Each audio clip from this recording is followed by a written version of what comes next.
The men in the barracks could barely contain their laughter. There he stood, Private James Thornton, gripping what looked like something his grandfather might have carried in the trenches of the Great War, a crude, weathered trench knife with a brass knuckle guard and a blade that had seen better days.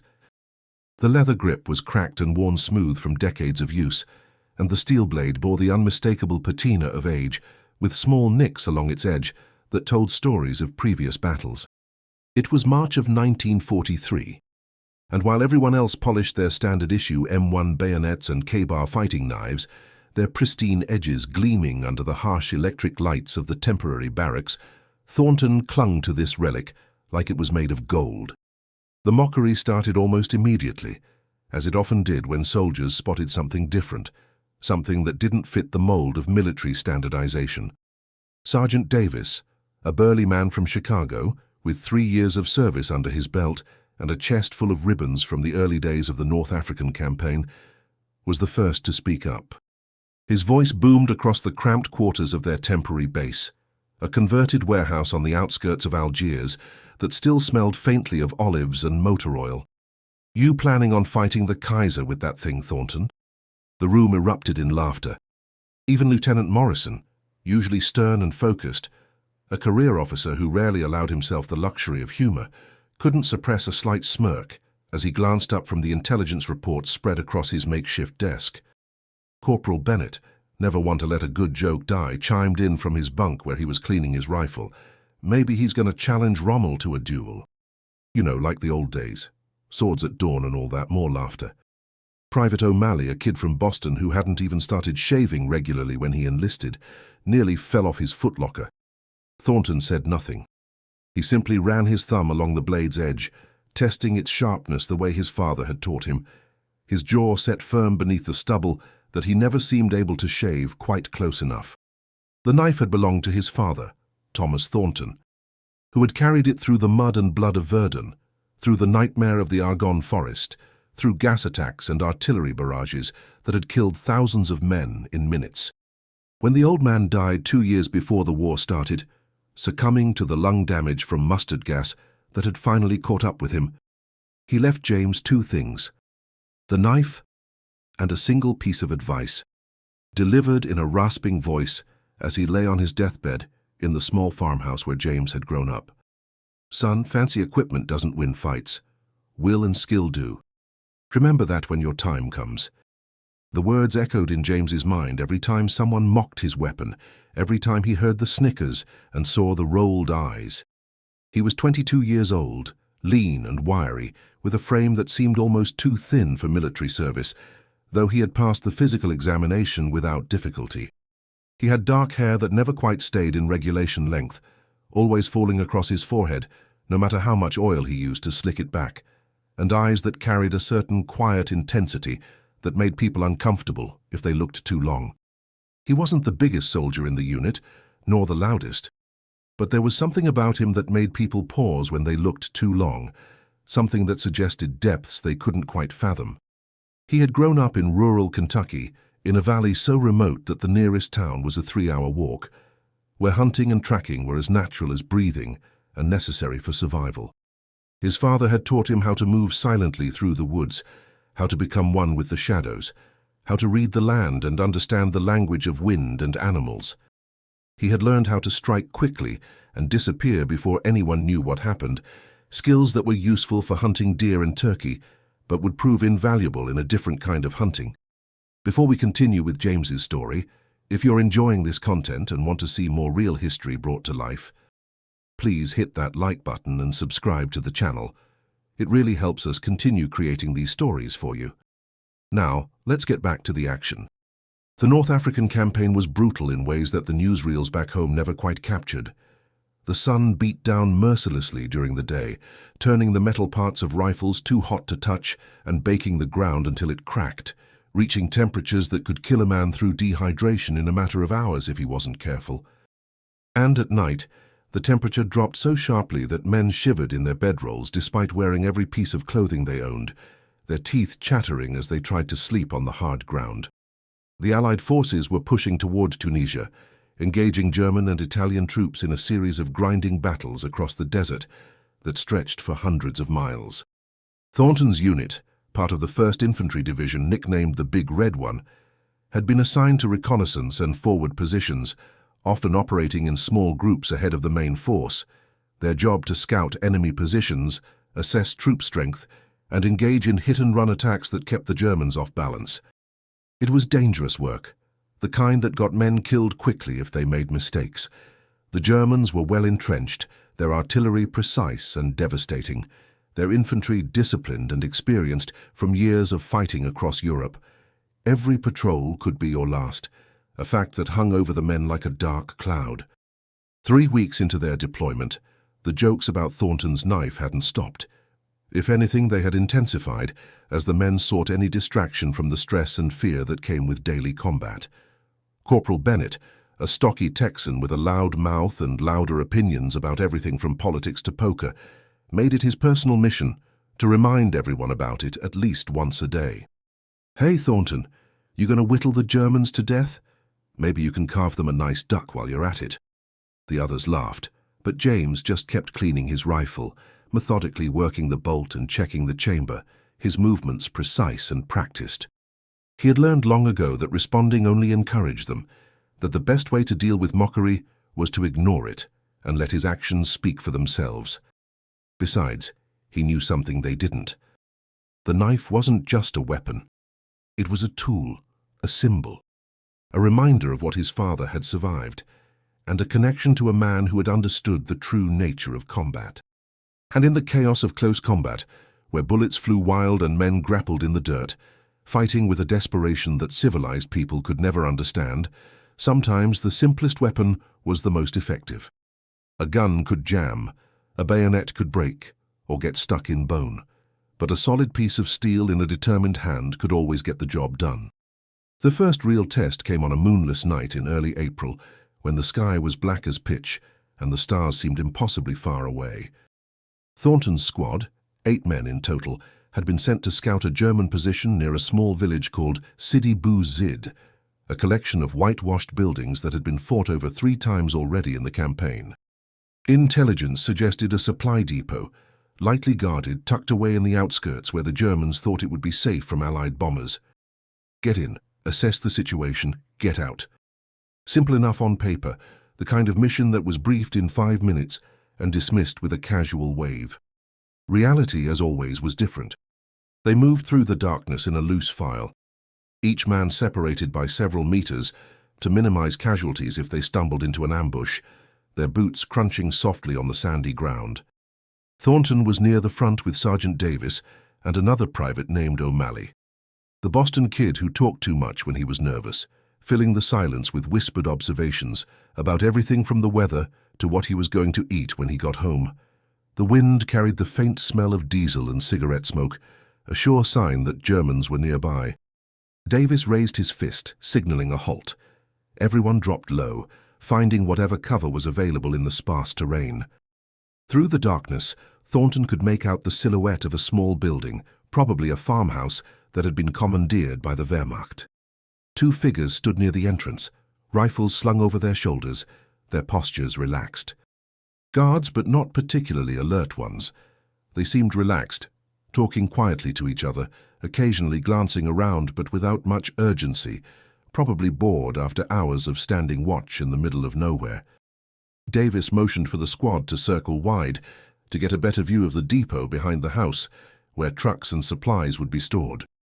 But as they began to move, keeping low and using every bit of available cover, a sound split the night, a sharp crack like a branch breaking underfoot. O'Malley had stepped on something, maybe a piece of dried wood half buried in the sand, or perhaps an old bone from some long-dead animal. The noise wasn't loud, barely more than a whisper in the vast emptiness of the desert, but in the stillness of the desert night, it might as well have been a gunshot. The German guards immediately went silent, their casual conversation cutting off mid-sentence. One of them unslung his rifle with practiced speed, peering into the darkness with sudden alertness. He called out in German, his voice cautious but alert, carrying across the empty space between them. "Where ist da? Who is there?" The squad froze, every man holding his breath. Thornton felt his heart hammering in his chest like a drum, so loud he was certain the Germans would hear it. They were about 50 meters from the guards, concealed by shadows and scrub. But if the Germans raised an alarm, if they fired a flare or called for reinforcements, the whole operation would collapse and they would be lucky to escape with their lives. Davis's hand was already moving to his sidearm, a Colt M1911 that he kept immaculately clean, but Thornton knew that a single gunshot would bring the entire depot down on them. The sound would carry for miles in the still night air, alerting every German within earshot. They needed silence.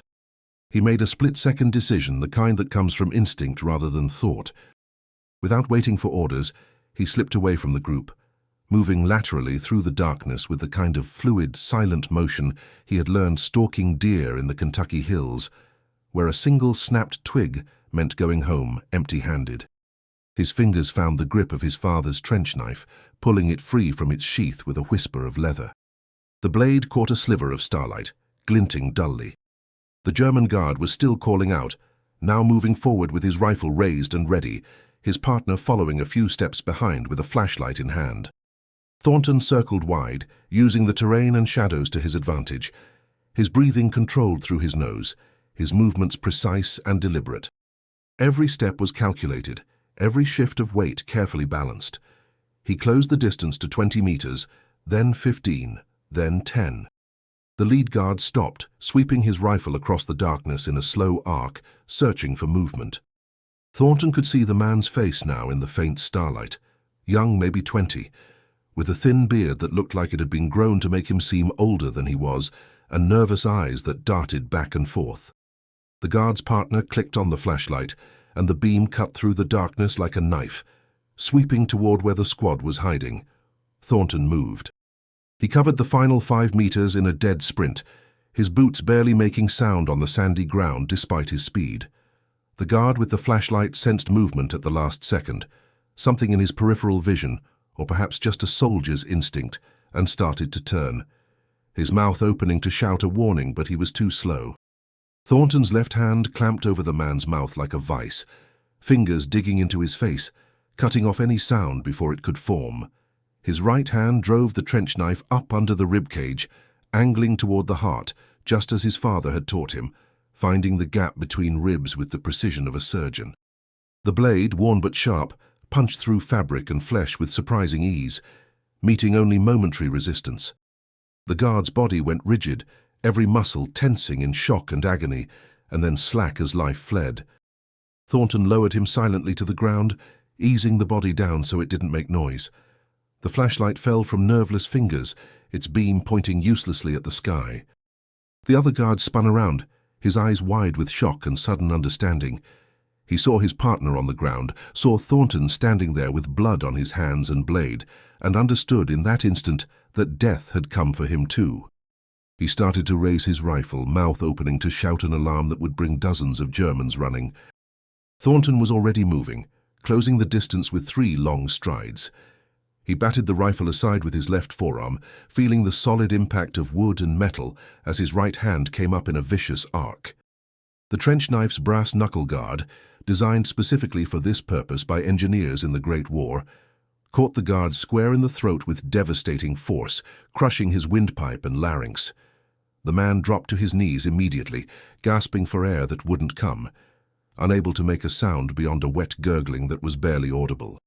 His hands went to his throat instinctively, trying to repair damage that couldn't be fixed. Thornton finished it with a quick thrust to the base of the skull, severing the spinal cord. The guard collapsed forward onto the sand. The entire encounter had lasted less than 10 seconds from start to finish. Thornton crouched low, breathing hard, adrenaline surging through his veins like electricity, making his hands shake slightly.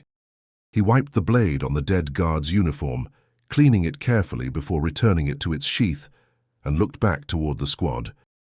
Davis and the others were staring at him from their hiding spots, their expressions a mix of shock and something else. Respect, maybe. Or fear, perhaps both.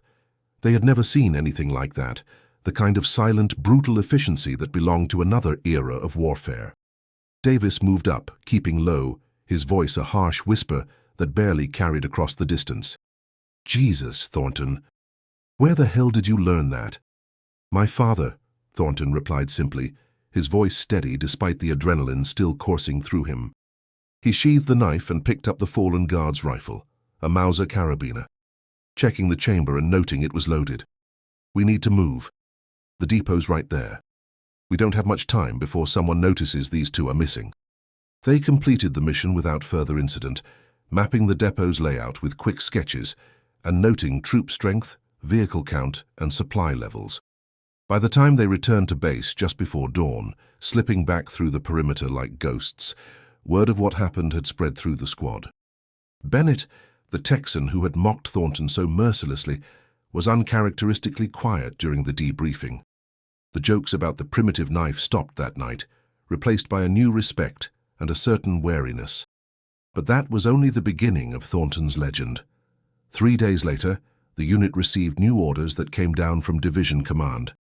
A German supply convoy was moving through a narrow pass 15 kilometers to the west, carrying ammunition and fuel that the Afrika Korps desperately needed for their defense of Tunisia. Command wanted it disrupted, preferably destroyed, in a way that would send a message to the Germans that nowhere was safe.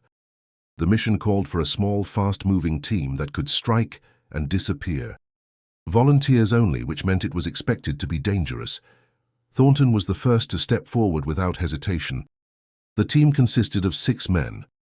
Thornton, Davis, Bennett, O'Malley, a demolitions expert named Rodriguez who had been blowing things up since he was old enough to hold a match, and a quiet Midwesterner named Kowalski, who had a reputation as the best marksman in the company, able to hit a target at 600 yards even in high wind. They set out at dusk, carrying light gear and enough explosives to turn a truck into scrap metal, moving fast across the desert terrain. The plan was straightforward, the kind of simple operation that either worked perfectly or went catastrophically wrong with no middle ground. Hit the convoy at the narrowest point of the pass, where the trucks would be forced into a single file and couldn't maneuver. Rodriguez would plant charges on the lead and rear vehicles, trapping the convoy. Kowalski would provide cover with his Springfield rifle from an elevated position. The rest of them would move in and finish the job with rifles and grenades. It should have been simple, but nothing in war ever was. As they reached the pass and began setting up their positions in the fading light, everything went wrong in the span of seconds. A German patrol, completely unaccounted for in the intelligence reports that had seemed so confident back at base, was already there. 8 men, maybe 10, positioned on the high ground overlooking the pass with a perfect field of fire. They had the advantage of elevation and numbers, and they had clearly been there for hours, well entrenched and alert. The moment Rodriguez stepped out from cover to plant the first charge, moving with the confidence of a man who had done this dozens of times, a shot rang out. The bullet missed him by inches, sparking off the rock face beside his head and spraying him with stone chips. "Get to cover," Davis shouted, his voice carrying the edge of panic that came when a plan fell apart, but the Germans were already opening up with everything they had. Rifle fire cracked through the air, bullets whining off stone and kicking up sand in angry geysers. The American team scattered instantly, military training taking over, diving behind rocks and into shallow depressions that offered minimal protection. Kowalski returned fire immediately, his rifle barking twice in quick succession with the measured rhythm of an expert marksman. One of the Germans fell, tumbling down the rocky slope, but the others adjusted their fire, pouring rounds down on the Americans' position with practiced precision.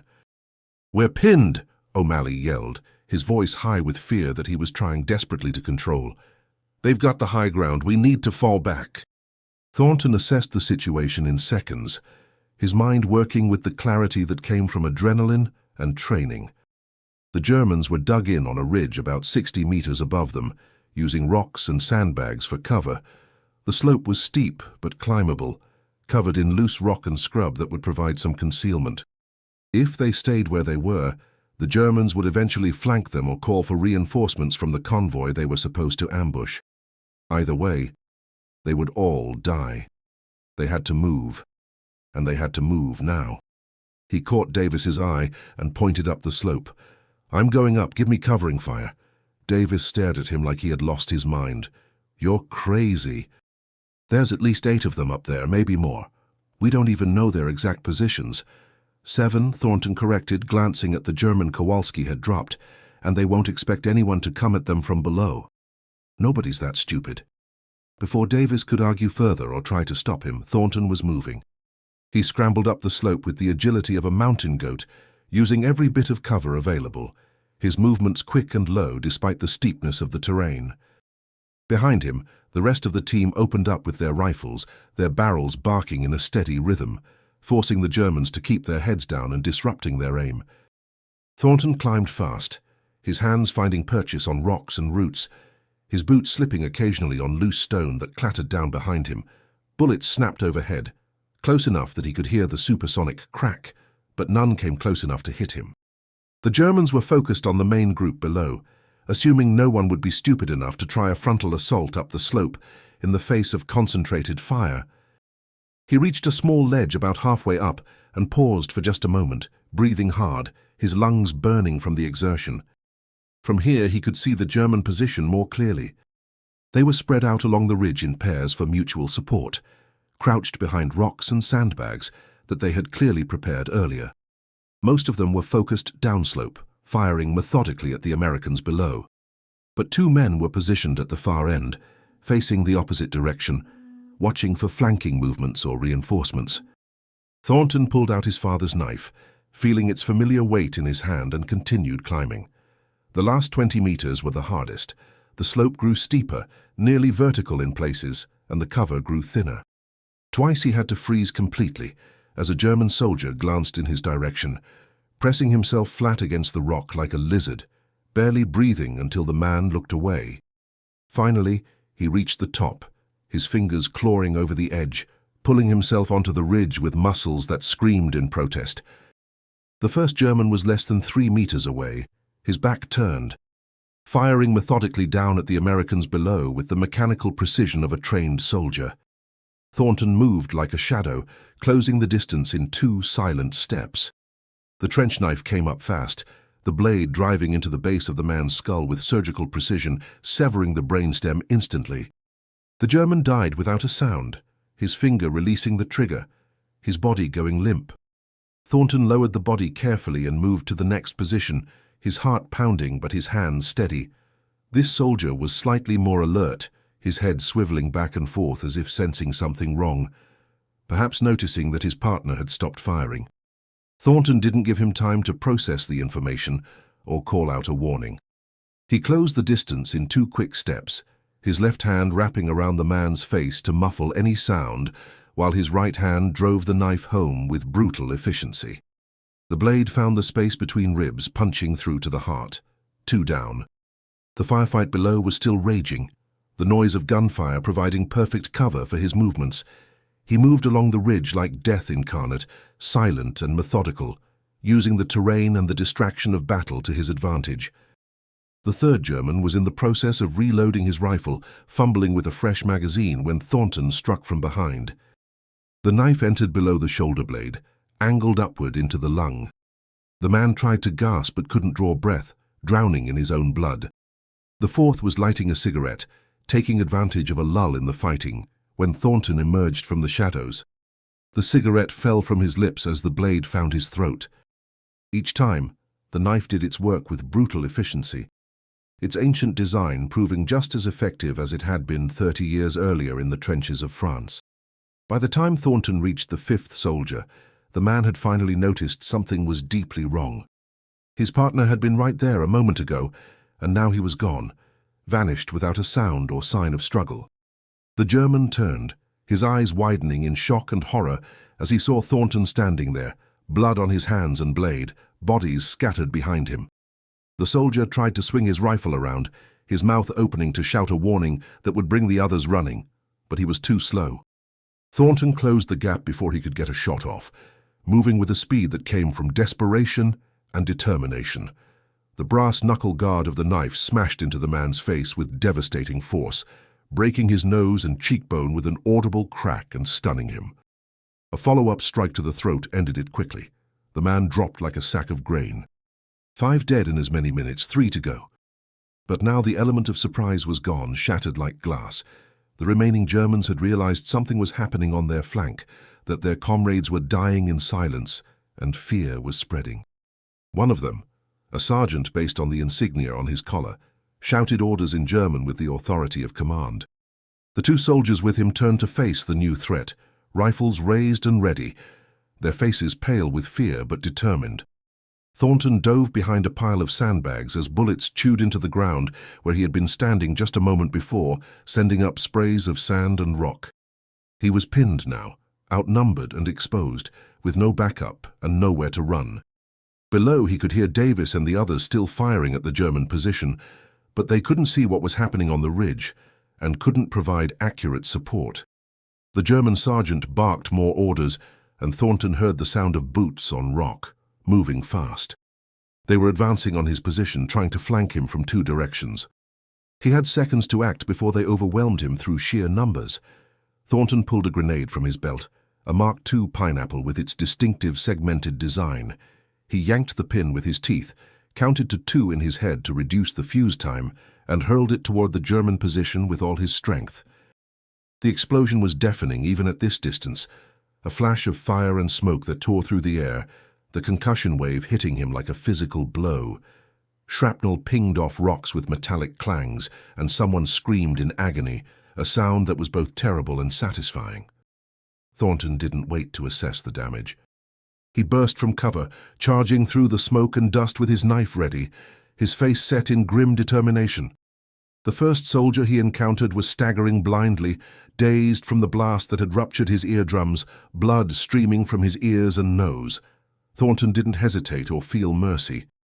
The knife took him in the chest, punching through sternum with a force that surprised even Thornton. The German sergeant was tougher, made of sterner stuff than his subordinates. He had been far enough from the grenade to avoid serious injury, throwing himself flat at the last second. And he met Thornton's charge with his own counterattack, coming up from the ground like a wildcat. The two men collided with bone-jarring force, grappling desperately, each trying to bring their weapon to bear while preventing the other from doing the same. The sergeant was bigger, heavier by at least 30 pounds, and he used his weight advantage to slam Thornton against a rock outcropping, driving the air from his lungs with brutal efficiency. Stars exploded in Thornton's vision from the impact. The knife slipped from Thornton's grip, clattering to the rocky ground several feet away. The German drew a pistol with practiced speed, a Luger P08, and tried to press the barrel against Thornton's head for an execution shot. Thornton grabbed the man's wrist with both hands, forcing the gun away with every ounce of strength he possessed. They struggled, muscles straining and trembling with effort, breath coming in harsh gasps that burned their lungs. The Luger fired once, the shot going wild and ricocheting off rock, then again. Thornton twisted violently, using his smaller size and lower center of gravity to his advantage, and hooked his leg behind the sergeant's knee in a move his father had taught him decades ago. The German lost his balance, his feet going out from under him, and they both went down hard, rolling across the rocky ground in a desperate embrace. The Luger fell away during the tumble, bouncing across the rocks and disappearing into a crevice. Thornton's hand found the trench knife where it had fallen. He drove it up with everything he had, putting his full body weight behind the thrust, and the blade found its home in the sergeant's ribs, sliding between bones and into the vital organs beyond. The man's eyes went wide with shock and pain, his mouth opening in a silent gasp as blood filled his lungs. Then the light faded from his eyes and he was still. Thornton pushed the body off him with trembling arms and stood unsteadily, his chest heaving like a bellows. 7 bodies lay scattered across the ridge in various poses of death. 7 German soldiers, all killed in less than 10 minutes of brutal close-quarters combat. Below, the firing had stopped. Davis and the others were staring up at the ridge, their faces pale with disbelief and something approaching awe. Thornton raised a hand with effort, signaling that the position was clear and secure. He wiped the blood from his knife carefully, cleaning it with the sergeant's uniform before sheathing it with hands that still shook from adrenaline. He looked at the blade in the fading light of dusk. His father's knife, the primitive relic, the object of so much mockery and derision. It had just saved their lives and killed 7 enemy soldiers in a single engagement. When Thornton climbed down to rejoin the team, moving carefully on legs that felt like rubber, no one spoke at first. They just stared at him, taking in the blood on his uniform, the cuts and bruises on his face, the cold look in his eyes that came from staring death in the face and emerging victorious. Bennett, the Texan, finally broke the silence. His voice was quiet, almost reverent, completely lacking its usual bravado. "That knife of yours, guess it ain't so primitive after all. I was wrong. Dead wrong." Thornton sheathed the blade without a word, too exhausted to speak. Rodriguez and Kowalski moved to plant the charges on the convoy route as originally planned, working quickly before German reinforcements could arrive. Within the hour, they had completed their mission and were withdrawing back to base. The German trucks drove into the ambush that night, and the explosions lit up the desert sky like fireworks, visible for miles. Back at base, the story spread like wildfire through the company, then the battalion, then the entire division. The men who had witnessed it firsthand told anyone who would listen about the soldier with the old trench knife who had killed 7 Germans in a single engagement, climbing a near-vertical slope under fire to take on an entrenched position single-handedly. Some of the details got exaggerated in the retelling, as war stories always do. 7 became 10 in some versions. 10 became 15 in others. But the core truth remained unchanged. Thornton had done something extraordinary with a weapon most men considered outdated and useless, turning what should have been a disaster into a success through sheer determination and skill. Word reached the officers with surprising speed. Lieutenant Morrison called Thornton into his tent the next morning, before the sun had fully risen. He was sitting behind a makeshift desk constructed from ammunition crates, a map of Tunisia spread out before him with red and blue marks indicating troop positions. "Sit down, Private," Morrison said. His tone was serious, but there was a hint of something else underneath. Curiosity, maybe. Or respect. Thornton sat on a folding chair, his body aching from the previous night's exertions. Morrison studied him for a long moment, his eyes searching Thornton's face as if trying to understand what made him tick. Then he leaned back in his chair, which creaked under his weight. "I've been hearing some interesting stories about you. About what happened at the pass. Quite frankly, if I hadn't heard it from Davis and seen the German bodies myself, I wouldn't have believed it." Thornton said nothing. He never knew what to say in situations like this when officers wanted to talk about his actions. He had just done what needed to be done, nothing more.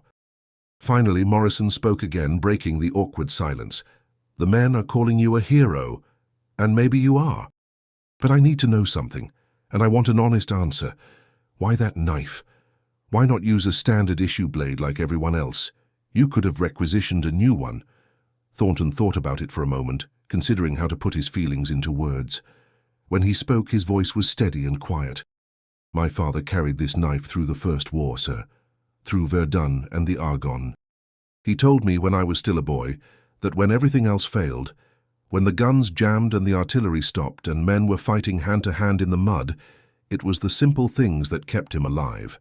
A good knife that never failed. A strong will that refused to break.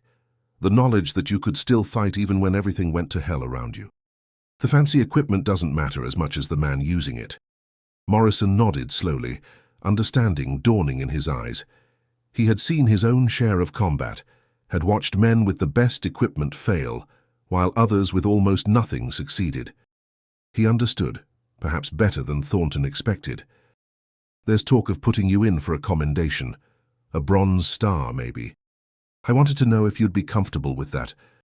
"I don't need a medal, sir," Thornton replied without hesitation. "I just want to do my job and get my men home alive. That's all any of us should want." Morrison smiled faintly, the expression transforming his usually stern face. "That's exactly what I thought you'd say. You're dismissed, Private. Keep that knife sharp." As Thornton left the tent, stepping out into the harsh morning sunlight that made him squint, he passed Bennett and O'Malley, who were standing nearby, clearly waiting for him. The Texan clapped him on the shoulder with genuine warmth. "We're buying you a drink tonight, Thornton. Whatever passes for alcohol in this godforsaken desert. And I'm sorry for all the crap I gave you about that knife. It's earned my respect. Hell, you've earned my respect." O'Malley nodded enthusiastically, his young face earnest. "Mine too. That thing's legendary now.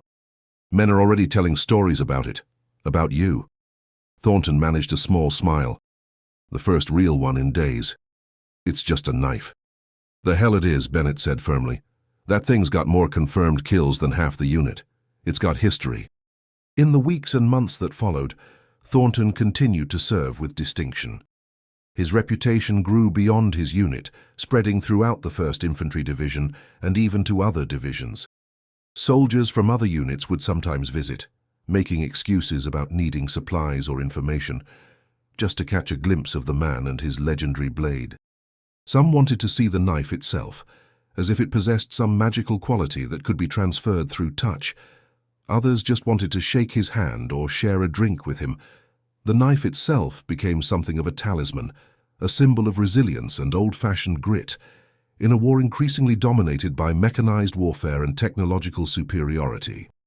But for Thornton, it remained what it had always been: a tool for survival, a reminder of his father's wisdom and sacrifice, and a promise that no matter how much the world changed, some truths remained constant.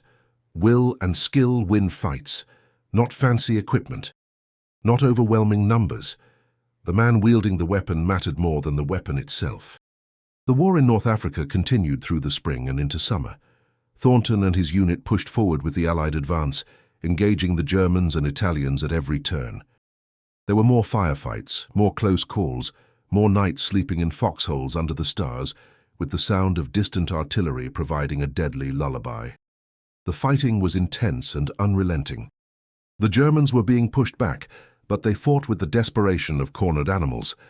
And through it all, the trench knife stayed at Thornton's side, ready to be called upon when needed. The Tunisia campaign continued through May and into June. The Germans fought with increasing desperation as their supply lines were cut, and Allied forces tightened the noose. Thornton's unit participated in the final push toward Tunis itself, engaging in house-to-house fighting that made the desert battles seem almost civilized by comparison. In the narrow streets and cramped buildings, the trench knife proved its worth again and again. There was one particular night that stood out in Thornton's memory, a night that would haunt him for years afterward. His squad had been tasked with clearing a warehouse complex that intelligence suggested was being used as a German command post. The operation began at midnight, with Thornton and 5 others moving through the darkened streets like ghosts. They reached the warehouse without incident, but as soon as they breached the entrance, all hell broke loose. The Germans had been waiting, turning the building into a deadly maze of crossfire and booby traps. In the chaos that followed, Thornton found himself separated from the others, trapped on the 2nd floor with at least 3 German soldiers hunting him in the darkness. The fighting was close and brutal, too close for rifles. He killed 2 men in rapid succession with the knife, the blade finding flesh with terrible familiarity.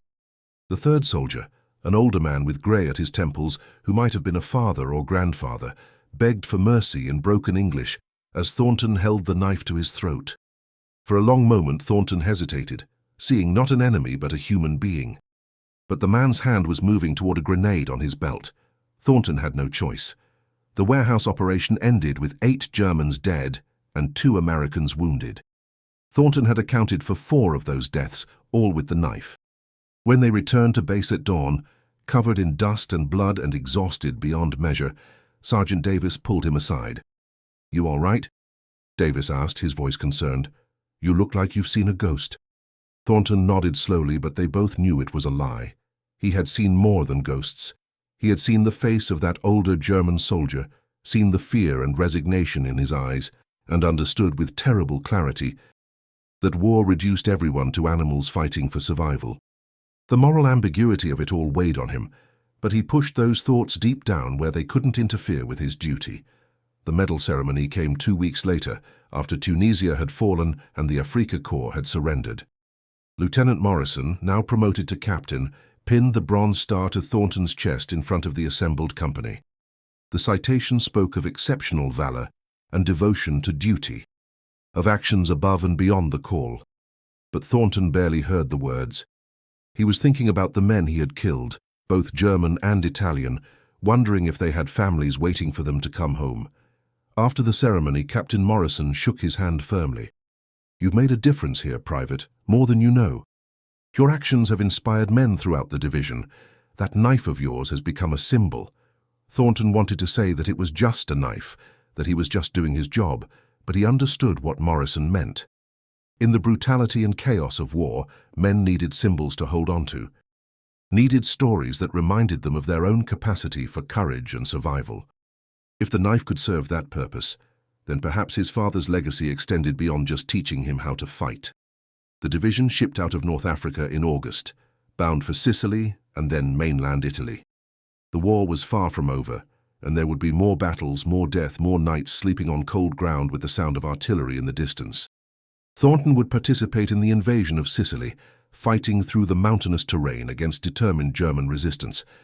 He would land at Salerno and fight his way north through Italy, through mud and rain and snow.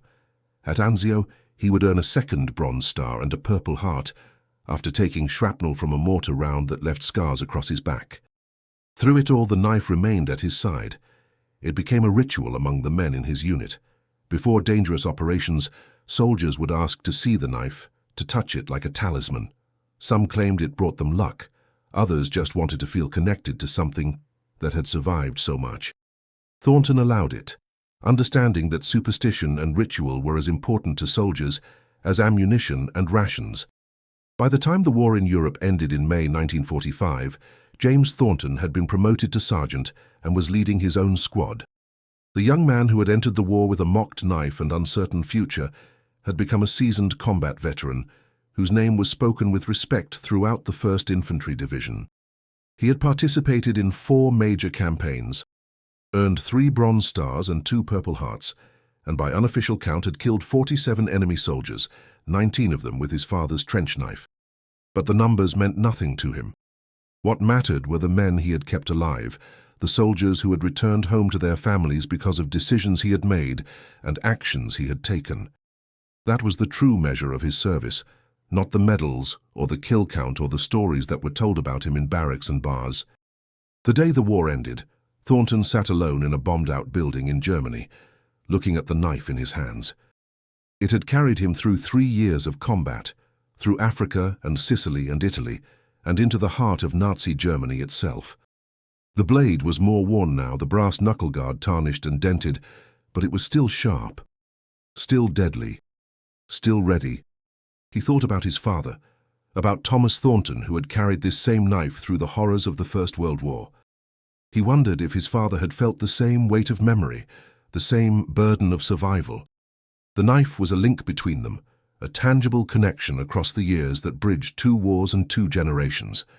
In that moment, Thornton made a decision. When he had a son of his own, he would pass the knife down just as his father had done. But he would also tell him the truth about war, about the cost of fighting and the price of survival. He would not glorify it or make it seem noble. He would teach his son that the knife was a tool of last resort to be used only when absolutely necessary. And he would make sure his son understood that true strength came not from the weapon you carried, but from knowing when to use it, and when to show mercy. Years later, after the war finally ended, and Thornton returned home to Kentucky with medals he kept in a drawer and memories he tried to forget, he would tell his own son about the knife during long evenings on the porch of their farmhouse. He would pass it down just as his father had done, along with the same piece of advice delivered in the same quiet, serious tone. Fancy equipment doesn't win fights. Will and skill do. Remember that, son. But he also told him something his father hadn't. Violence should always be the last option, never the first. The knife is for survival, not glory. And on quiet nights, when the memories of the war came back to him unbidden, when he could still smell the desert and hear the screams and see the faces of men he had killed, he would take out the old blade and run his thumb along the edge, remembering the men who had laughed at him in the barracks, remembering the men who had fallen beside him in battle, remembering the 7 German soldiers who had learned too late that sometimes the oldest weapons, forged in an earlier war and carried by an earlier generation, are the deadliest when wielded by someone who knows how to use them properly. The trench knife hung on the wall of his home for the rest of his life, mounted in a simple wooden case he built himself, a silent testament to the courage of ordinary men in extraordinary circumstances. And though the world moved on, though wars were fought with ever more sophisticated weapons, guided missiles and jet aircraft and nuclear arsenals, the lesson remained true. In the end, it's not the tool that matters. It's the hand that wields it. It's the heart that drives it. It's the will that refuses to surrender. James Thornton understood that truth in his bones. And so did every man who ever served beside him in the deserts of North Africa, where a primitive knife and an even more primitive instinct for survival had turned the tide of battle time and time again. The laughter had stopped that first night after the scout mission. The respect had been earned on the ridge, where 7 German soldiers learned their final lesson. And the knife, weathered and old and marked with the scars of 2 wars, had proven itself once more in the crucible of combat, just as it had done a generation before in the mud and blood of Verdun. Some things never change. Some truths are eternal. Some weapons never become obsolete because they were never dependent on technology to begin with. And sometimes, just sometimes, the old ways are still the best ways. The simple ways, the proven ways, the ways that have kept men alive for thousands of years of warfare. James Thornton carried that knowledge with him for the rest of his life. And the knife, that primitive, mocked, irreplaceable knife, carried the weight of history and the promise that it would be there when needed for the next generation. Because some tools are not just tools, they are legacies, they are lessons. They are reminders of what men can do when they refuse to quit.